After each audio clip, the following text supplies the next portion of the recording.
Halo generasi prestasi, salam Franciscus Pace Bene. Perkenalkan, saya Victorian Valley selaku host dari episode Asisi Corner kali ini.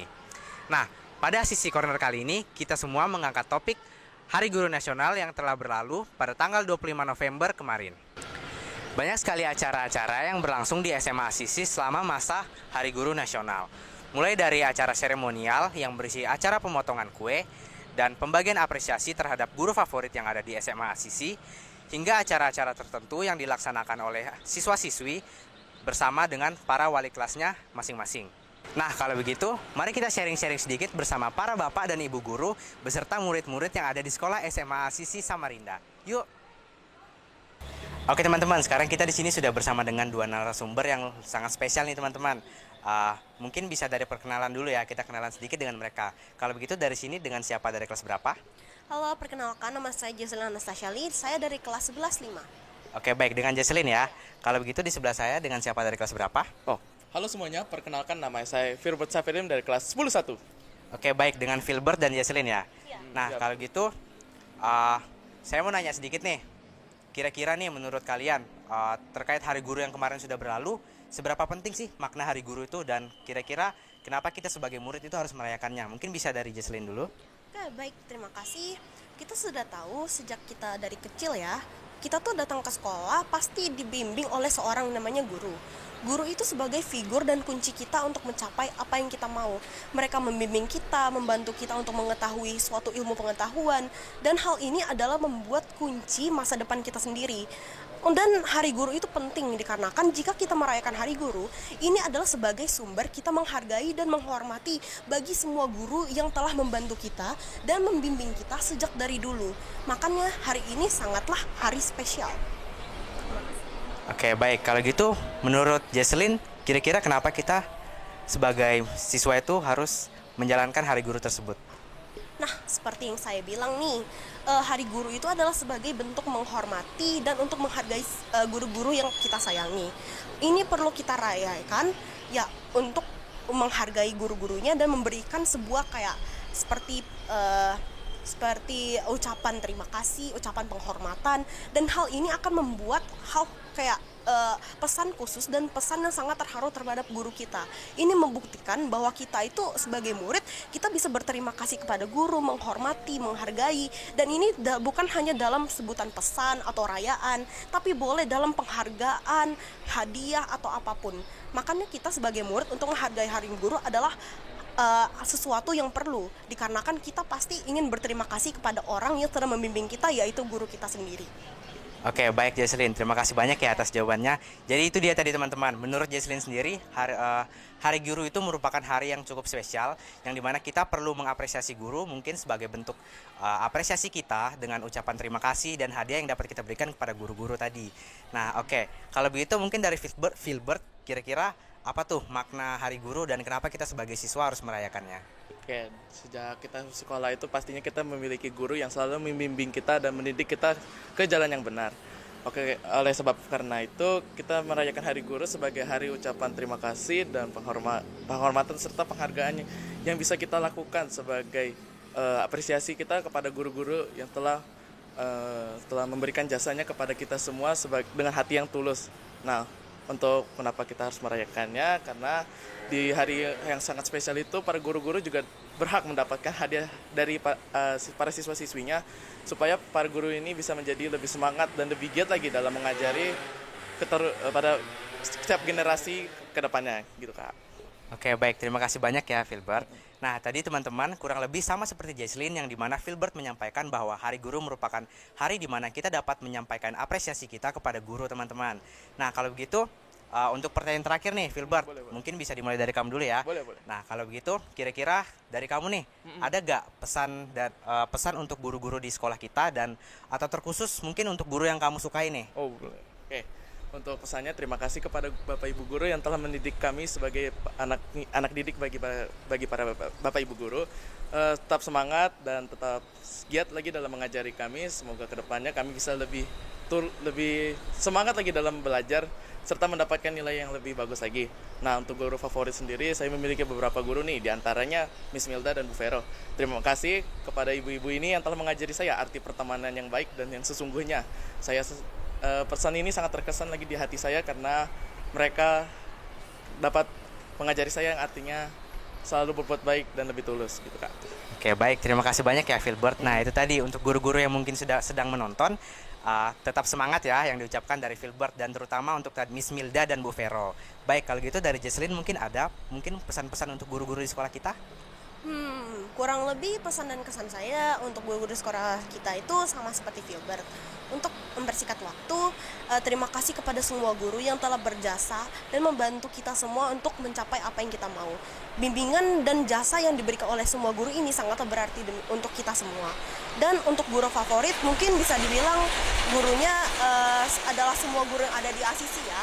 Jadi mungkin menurut saya bagi semua guru yang membimbing kita, terima kasih dikarenakan saya tahu membimbing murid itu sangatlah tidak mudah dan butuh kesabaran yang tinggi, dan saya sangat menghormati kepada semua guru yang bisa membimbing kita dari sejak titik dulu sampai titik sekarang.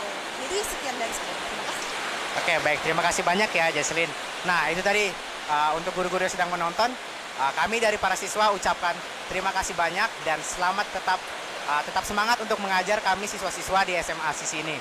Kalau begitu teman-teman, mari kita lanjut kepada narasumber yang selanjutnya. Oke teman-teman, seperti yang kita ketahui, salah satu rangkaian acara yang ada selama masa pelaksanaan Hari Guru kita kemarin yaitu adanya pemilihan guru favorit yang dilakukan melalui polling. Nah, sekarang di sini saya sudah bersama dengan Pak Anton, yang dimana beliau merupakan salah satu guru favorit yang terpilih selama masa pembelajaran kita tahun ini.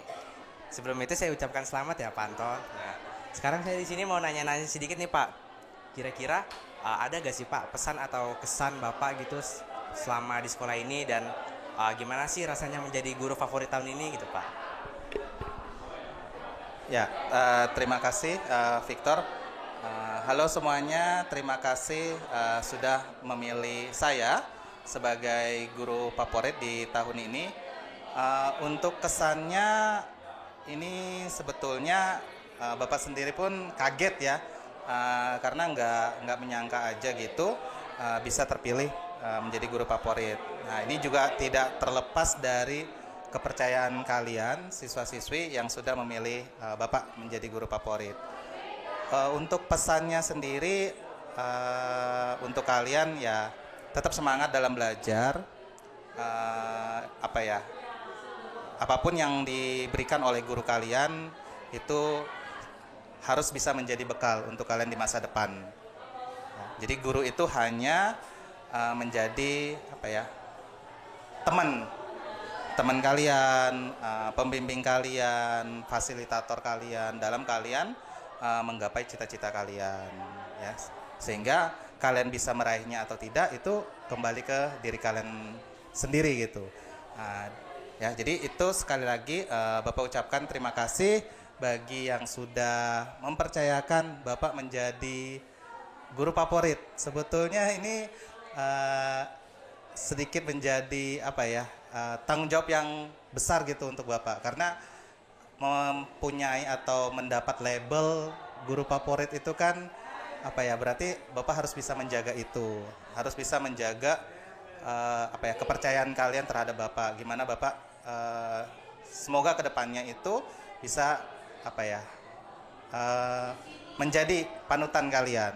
Jadi tidak hanya kalian memilih, tapi tetap Bapak jalani di hari-hari selanjutnya. Mungkin itu. Baik, terima kasih ya Pak. Nah, benar sekali itu teman-teman yang disampaikan oleh Pak Anton. Kita sebagai murid di sini harus tetap semangat selama masa pembelajaran dan harus menjadikan guru-guru sebagai teman ataupun pembimbing kita nih selama masa pembelajaran itu sendiri. Nah, baik nih Pak Anton. Kalau gitu saya masuk pertanyaan selanjutnya nih Pak. Kira-kira apa sih Pak strategi Bapak selama dalam mengajar di sekolah ini sehingga murid-murid itu bisa merasa nyaman mungkin sama Bapak dan sehingga mereka itu memilih Bapak untuk menjadi guru favorit tahun ini tuh Pak. Gimana tuh Pak? Wah, ini kalau ditanya kayak gini sebetulnya susah sih jawabnya, karena sebetulnya nggak ada strategi khusus. Ya seperti yang Bapak bilang tadi, ini juga sebetulnya kaget karena dipilih. Artinya kan apa yang Bapak coba lakukan atau berikan kepada anak-anak sekalian itu ternyata direspon yang baik dengan banyak yang memilih atau menunjuk Bapak sebagai guru favorit. Untuk strategi atau cara selama mengajar sih tidak ada yang spesial ya, Victor. Lebih kepada karena mata pelajaran yang Bapak pegang ini salah satu mata pelajaran yang sulit, bahkan banyak yang tidak suka ya. Jadi sebetulnya saat apa ya, banyak anak-anak yang mau belajar di situ aja sebetulnya Bapak merasa senang gitu. Artinya apa yang Bapak gunakan atau apa yang Bapak ajarkan itu bisa diterima. Mungkin strateginya lebih seperti ini sih yang Bapak berusaha coba lakukan, yaitu Bapak harus bisa menjadi teman dulu untuk anak-anak itu. Karena mata pelajaran yang Bapak ajarkan ini kan susah. Artinya kalau misalnya Bapak nggak bisa menjadi teman atau apa ya, tutor yang baik bagi kalian, tentu kan kalian tidak mungkin mau mengikut belajar gitu. Ya, jadi yang pertama yang harus Bapak lakukan adalah Bapak harus bisa membawa kalian dulu untuk belajar. Karena pelajaran ini kan susah. Bukan suatu pelajaran yang mudah, terus oh ya sudah kita langsung masuk ke materi. Jadi biasanya di awal-awal itu Bapak selalu mengajak anak-anak itu untuk apa sih pentingnya matematika itu, penerapannya apa, dan juga mungkin yang anak-anak itu bisa menerima yaitu ketika mungkin latihan soal Bapak mendampingi mereka. Nah, jadi di situ apa yang mereka butuhkan atau apa yang mau mereka tanyakan itu tersampaikan dan tersalurkan. Nah, jadi sehingga apa yang mereka perlukan didapat melalui proses pendampingan itu, sehingga menganggap Pak Anton benar-benar bisa mendampingi mereka saat belajar. Mungkin itu sih yang bisa Bapak ini kan, karena apa ya, kalau ditanya strategi atau gimana cara mengajar kan sebetulnya gimana anak-anak yang melihat gitu, bagaimana anak-anak yang merespon gitu. Bapak hanya berusaha memberikan dengan metode seperti ini, ternyata responnya sangat-sangat baik, dan Bapak luar biasa berterima kasih atas penerimaannya ini. Mungkin itu aja sih dari Bapak.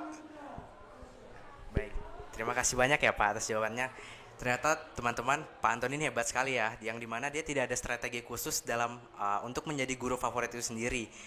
Beliau hanya cukup untuk melakukan pendekatan diri sehingga pada akhirnya murid-murid itu merasa nyaman bersama Pak Anton selama dalam pengajaran. Nah, baik Pak Anton, terima kasih atas waktunya dalam berbincang-bincang ini. Sekarang mari kita lanjut ke guru selanjutnya. Oke teman-teman, sekarang kita sudah bersama dengan Ibu Meisha, yang dimana beliau merupakan penerima apresiasi sebagai guru dengan penerapan FDL teraktif selama masa pembelajaran 2024. Nah sekarang nih Bu Meisha, saya mau tanya-tanya sedikit nih Bu. Kira-kira seberapa penting sih Bu metode FDL ini sehingga perlu diterapkan selama pembelajaran di dalam kelas? Oke, terima kasih Nak. Pertanyaanmu sangat bagus ya. Seberapa penting penerapan FDL terutama dalam penerapan di dalam kelas. Kalau dibilang FDL ini ya adalah salah satu metode pembelajaran yang terbaru ya di sekolah kita ya Nak ya. Dan ini sangat penting, yang mana kalian sebagai peserta didik di sini dipersiapkan untuk belajar di rumah ya. Kami Bapak Ibu guru, terutama Ibu juga di sini menyiapkan bahan-bahan ajar yang Ibu berikan kepada kalian sesuai dengan kebutuhan kalian. Nah, pentingnya dalam kelas, kalian nanti ke sekolah itu tidak dalam arti tidak datang ke sekolah dengan kosongan. Artinya kalian di sekolah tinggal hanya untuk seperti penguatan pendalaman materi-materi yang sudah kalian pelajari dari rumah, dari bahan pembelajaran yang diberikan oleh Bapak Ibu guru. Terutama nih, Ibu juga sangat-sangat terbantu dengan adanya metode atau model pembelajaran FDL ini ya. Sehingga dalam pembelajaran dalam kelas ini siswa-siswi terutama yang Ibu ampu dalam pembelajaran Ibu ini sangat aktif. Beda jika tidak diterapkan FDL ini. Aktifnya mereka ini apa?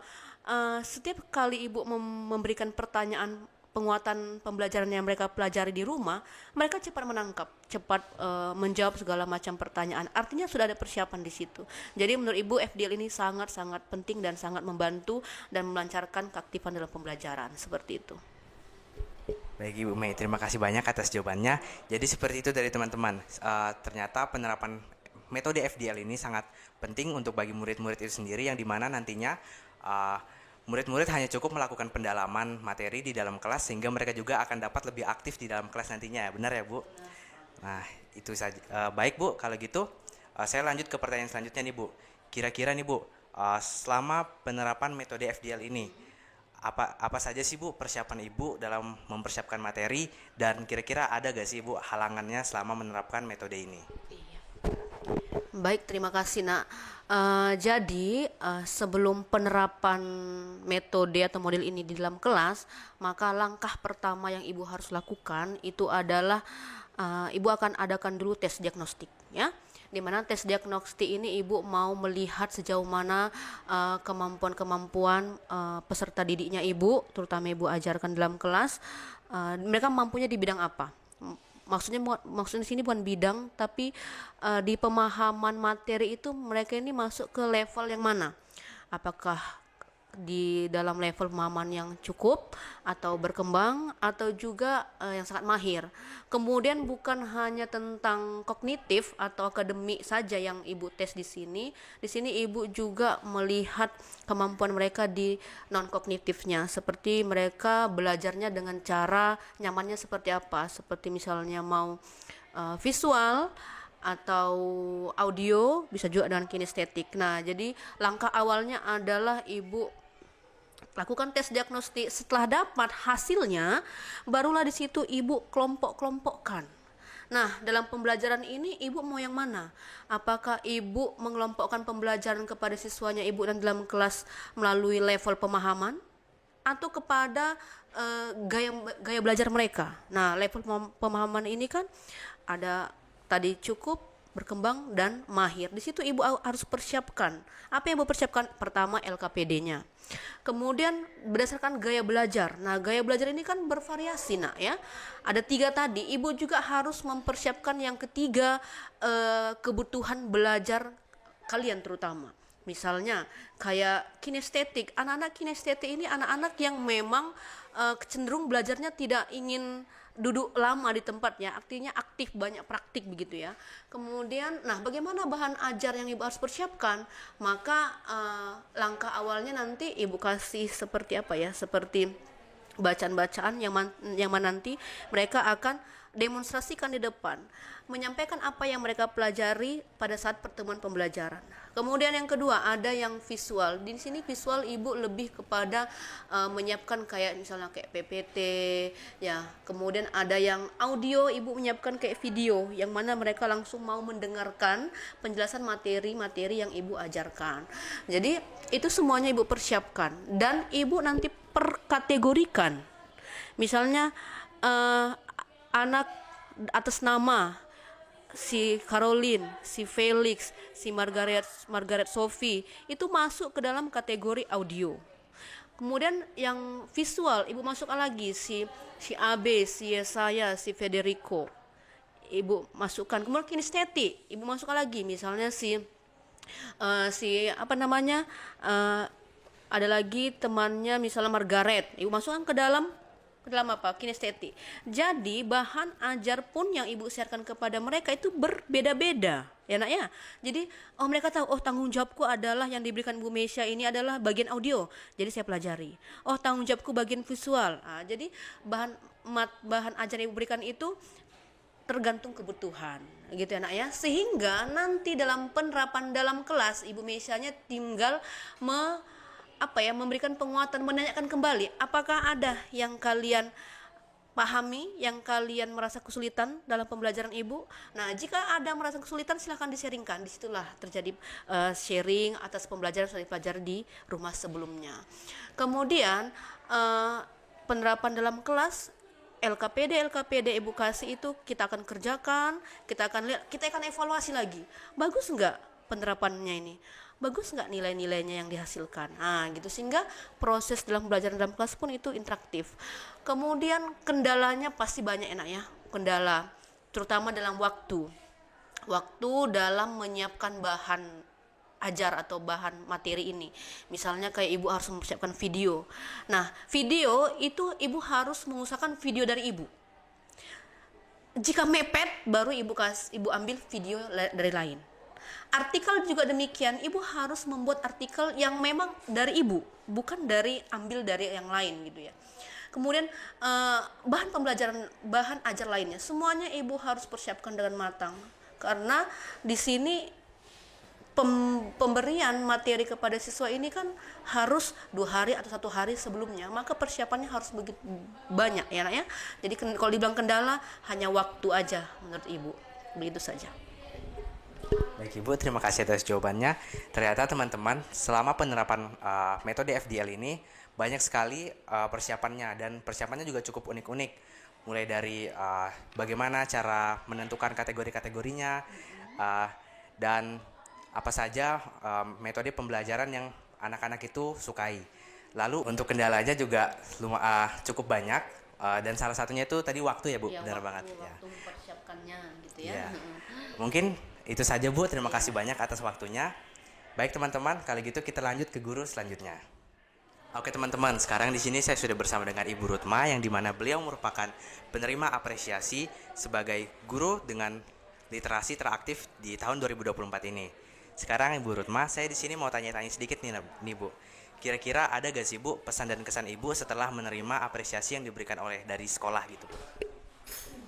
Baik, terima kasih. Kesan dan pesannya, kalau kesannya saya sangat senang karena ini merupakan penghargaan atau apresiasi kepada guru untuk yang pertama kali.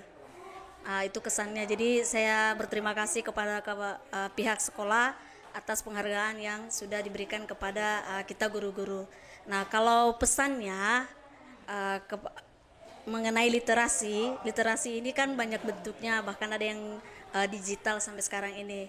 Jadi kita itu harus melek dengan yang namanya literasi supaya kita tahu banyak hal, karena ketidaktahuan kita itu sekarang kan tidak harus menunggu orang untuk bertanya. Jadi dengan membudayakan literasi maka kita juga akan mengetahui banyak hal. Begitu. Baik Ibu, terima kasih atas jawabannya. Nah itu tadi merupakan sedikit pesan dan kesan dari Ibu Rutma. Sekarang nih Bu, saya mau tanya-tanya satu pertanyaan lagi nih Bu. Kira-kira Ibu kan sudah menerima apresiasi guru literasi teraktif nih Bu. Saya mau nanya, kira-kira bentuk literasi seperti apa sih Bu yang Ibu lakukan sehingga Ibu itu bisa diberi penghargaan ini gitu loh Bu? Baik, terima kasih. Jadi bentuk literasi yang sudah saya jalankan dan ada yang sudah saya terapkan. Yang pertama itu tentu saja membaca. Nah, lalu kemudian dengan membaca itu, kemudian kita buat kembali apa yang sudah kita baca. Tentu saja dalam bentuk tulisan. Nah, dalam bentuk tulisan sekarang ini karena memang era digital teknologi, nah jadi yang saya buat itu adalah literasi digital. Kenapa saya menerapkan literasi digital? Supaya kita ini punya jejak digital. Jadi kadang ada orang literasi menulis di kertas itu hilang begitu saja, ya bahkan tidak ada jejaknya. Nah dengan literasi yang kalau saya bilang ini sifatnya kekinian, mengikut zaman sekarang, nah orang bisa melihat rekam jejak kita. Oh ini loh yang sudah kita lakukan. Lalu apa yang saya lakukan ini juga itu saya terapkan dalam pembelajaran di sekolah dan juga teman-teman. Jadi teman-teman ini banyak yang saya dorong, teman-teman guru, supaya kita semua mempunyai, bagi saya penting kita punya yang namanya jejak digital. Jadi kalau orang mau mencari tahu apa yang sudah kita lakukan, misalnya literasi, mana buktinya? Nah itu semuanya tercatat. Jadi tidak hilang begitu saja. Jadi selain membaca, kemudian dari membaca itu kita tuliskan kembali.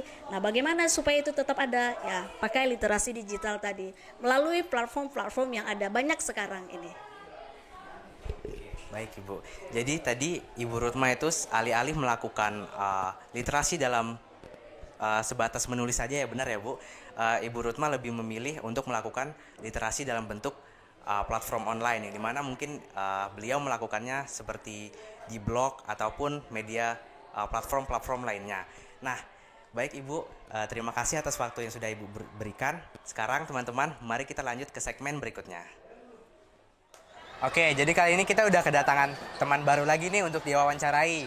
Mungkin bisa dari sebelah kiri saya dulu, dengan siapa dari kelas berapa? Halo, saya Daniel Alexanderson dari kelas 12-1. Oke, dengan Kak Daniel ya. Kalau gitu di sebelah kanan saya dengan siapa dari kelas berapa? Halo, saya Natasha Tobing dari kelas 12-1. Baik, dengan Kak Natasha dan Kak Daniel. Nah, di sini kan kita kemarin itu udah menjalankan Hari Guru ya. Nah, jadi menurut dari kalian aja nih, kira-kira ada gak kesan bersama guru favorit kalian mungkin atau bersama guru-guru yang lain yang mungkin bisa diceritakan kepada teman-teman kita? Mungkin bisa dari Kak Daniel dulu. Oke, mungkin untuk pengalaman saya atau kesan saya terkait guru yang ada di SMA Asisi, mungkin saya akan bahas salah satu guru yang mungkin menjadi salah satu guru yang menginspirasi saya untuk pendidikan saya di SMA, itu Pak Anton. Karena pertama kali saya ketemu Pak Anton itu saat saya mengikuti kegiatan ekskul matematika, dan beliau sangat hektik banget untuk mengajak saya mengikuti perlombaan matematika. Dan dari situlah saya mulai mengenal secara mendalam ilmu dari matematika itu sendiri, dan sehingga sampai sekarang saya mau dan terus memiliki keinginan untuk ikut berbagai perlombaan sampai saat ini. Lucu banget ya, sampai bisa dideketin duluan sama guru, baru kemudian bisa akrab gitu. Oke, baik. Terima kasih banyak ya Kak atas jawabannya. Mungkin sekarang bisa langsung ke Kak Natasha. Kalau menurut saya, semua momen berkesan yang sama guru-guru ini itu momen yang menyenangkan, terutama wali kelas yang saya sekarang ini, yaitu wali kelas 12-1, yaitu Pak Frans. Menurut saya Pak Frans ini gurunya adalah guru yang seru, baik, dan juga pengajar yang baik. Pak Frans ini juga mempunyai banyak cara untuk menceriakan suasana kelas. Jadi menurut saya Pak Frans adalah wali kelas yang berkesan. Jadi gurunya bisa asik-asik gitu ya, Ya. Kak? Oke, baik. Terima kasih atas jawabannya, Kak. Sekarang masuk ke pertanyaan terakhir nih. Dengar-dengar nih, beberapa angkatan kemarin itu sempat memberi surprise kan buat guru-gurunya. Nah, mungkin dari kalian apakah ada cara tersendiri untuk memberikan surprise kepada guru-guru atau gimana gitu? Mungkin bisa dari Kak Natasha dulu. Ya, kemarin kelas saya 12-1 itu ada buat surprise buat Pak Frans. Itu ya kayak pada anak SMP pada umumnya, kita tuh kayak buat prank-prank buat Pak Frans. Kayak kita ribut di kelas buat Pak Frans marah. Terus akhirnya kita surprisein Pak Frans pakai buket, bunga, coklat, terus ada mahkota mainan gitu. Dan reaksi dari Pak Frans itu memuaskan karena Pak Frans kelihatannya tuh senang. Jadi kami tuh, apalagi ini momen yang berkesan bagi kami kelas 12 karena ini adalah perayaan Hari Guru terakhir kami di SMA. Keren banget, kelasnya bisa sportif banget gitu. Oke, baik. Makasih ya Kak atas jawabannya. Mungkin bisa dari Kak Daniel. Oke, mungkin untuk surprise ya. Untuk surprise di Hari Guru, mungkin saya lebih ke Pak Anton juga. Walaupun saya juga sebenarnya merupakan siswa dari kelas 12-1 juga, tapi kan sudah dijelaskan tadi. Untuk dari Pak Anton sendiri, saya tidak ada mempersiapkan hal yang begitu spesial sih. Mungkin saya hanya memberikan sedikit cindera mata dalam bentuk merchandise anime. Nah, karena saya tahu beliau tuh menyukai anime One Piece. Jadi maka dari itu saya memutuskan untuk membeli merchandise yang berhubungan dengan anime One Piece. Dan saya memberikan kepada beliau saat Hari Guru. Keren banget sih, sampai mencari tahu gitu ya Iya. apa kesukaan dari Pak Anton. Nah, sekarang kita sudah sampai di penghujung episode nih. Tadi juga barusan kita udah dengar berbagai cerita yang menarik dari kakak-kakak kelas kita. Kalau begitu, terima kasih ya sudah menonton. Salam Franciscus Pace Ebene. See you di next episode. Dadah.